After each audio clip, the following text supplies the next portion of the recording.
پھر انسانی نیچر یہ ہے کہ ایک طرف اگر اس کے لیے ان انبیاء کرام کی صورت میں ایک رول ماڈل تھا تو اسے کوئی سکرپٹ بھی چاہیے تھا جس کو پڑھ کے گائیڈنس لے سکے.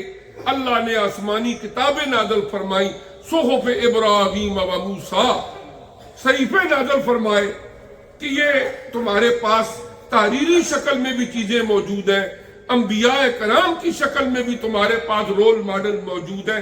لہذا ہر دور کے اندر بنیادی طور پر انسانوں کو یہی تقوی اور پرہیزگاری سکھائی گئی تاکہ جب وہ دنیا سے جائیں تو اللہ و تبارک و تعالیٰ ان کو اسی وراثت کا حقدار ٹھہرائیں اور وہ جنت الفردوس کی لازوال نعمتوں سے مالا مال.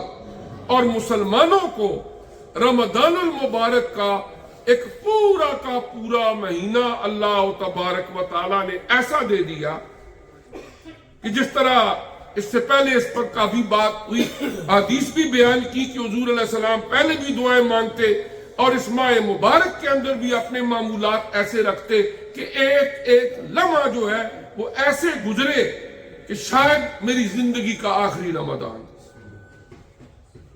وہ بزرگ سے کسی نے پوچھا کہ وہ کون سا ایسا وقت ہے جو بہت برکت والا ہو اور میں اس کے اندر اللہ تعالیٰ کا ذکر کروں. انہوں نے فرمایا تیرے مرنے سے ایک دن پہلے. انہوں نے کہا جی مجھے کیا پتا ہے کب مروں گا. انہوں نے کہا پھر ہر دن کو یہی سمجھ کہ شاید میری زندگی کا آخری دن, کوئی نہ کوئی تو آخری دن آنا ہی آنا ہے نا. تو اس طرح اللہ تبارک و تعالیٰ فرمایا لعلکم تتقون, تاکہ متقی اور پرہیزگار بن جاؤ. اور پھر یہ تقوی اور پرہیزگاری روزے سے کیسے حاصل ہو, اور اس کے لیے آپ دیکھیں کہ روزے کی ڈیوریشن مختلف ممالک کے اندر مختلف ہوتی ہے, موسموں کے حساب سے بھی مختلف ہوتی ہے, کئی سردیوں میں, گرمیوں میں. البتہ یہ ہے کہ جو روزے کی ڈیوریشن ہوتی ہے اس کے اندر کچھ کام ایسے ہیں جن سے ہم اپنے آپ کو کوشش کرتے ہیں بچیں. کھانا نہیں ہے, پینا نہیں ہے, دیگر جن چیزوں سے منع کیا ہم رکتے ہیں. حالانکہ کھانا پینا کوئی ممنوع نہیں ہے, ہم سحری کو بھی کھاتے ہیں, افطاری کو بھی کھاتے ہیں. اللہ تعالیٰ نے ایک مخصوص وقت میں ہمارے اوپر لازم قرار دے دیا کہ اس ڈیوریشن میں جب تم روزے کی حالت میں ہو تم نے نہیں کھانا.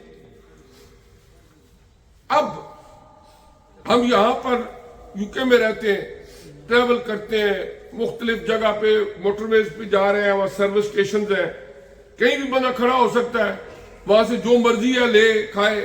بعض اوقات گاڑی میں اکیلا ہے, کوئی دیکھ نہیں رہا ہے. گھروں کے اندر آپ اکیلے کمرے میں ہیں, وہاں پر کھانے پینے کی چیزیں موجود ہیں. روزہ رکھا ہوتا ہے, پیاس بھی لگ سکتی ہے, بھوک بھی لگ سکتی ہے. اگر نفس کے اندر خواہش پیدا ہو یار بھوک لگی ہے کچھ کھا لوں, کوئی دیکھ بھی نہیں رہا, کیوں نہیں کھاتے؟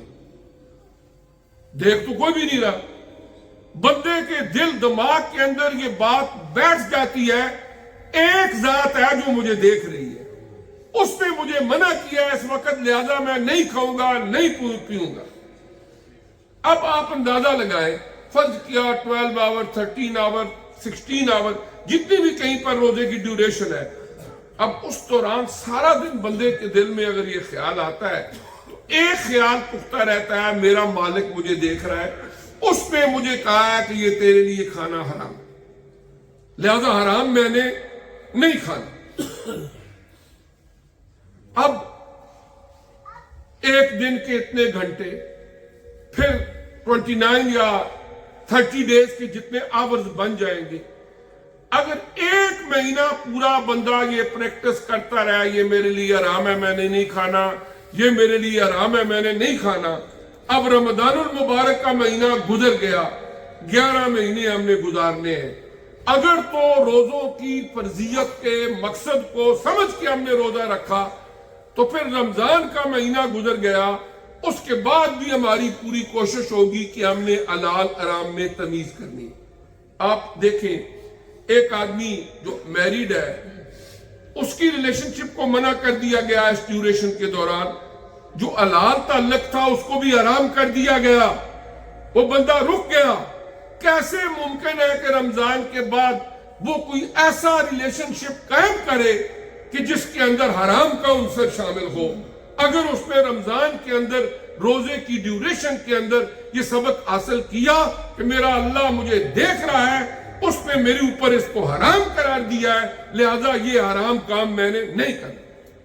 اسی طرح دیگر جتنے معاملات ہیں ان کے اندر بھی وہ کوشش کرے گا کہ میں اپنے آپ کو آرام سے، برائی سے، گندگی سے اپنے آپ کو بچاؤں.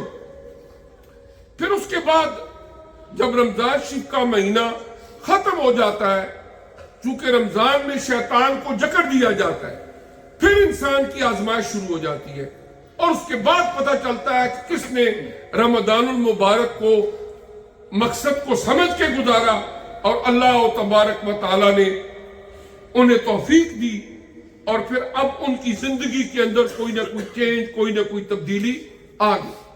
اور کون وہ ہے کہ جنہوں نے رمضان المبارک کے روزوں کو ایک پریکٹس سمجھ کے رکھا تو صحیح، لیکن یہ نہ سمجھ پائے کہ اللہ تعالیٰ نے ان کو رکھنے کا حکم دیا ہی اس لیے ہے کہ ہم متقی اور پرہیزگار بن جائیں.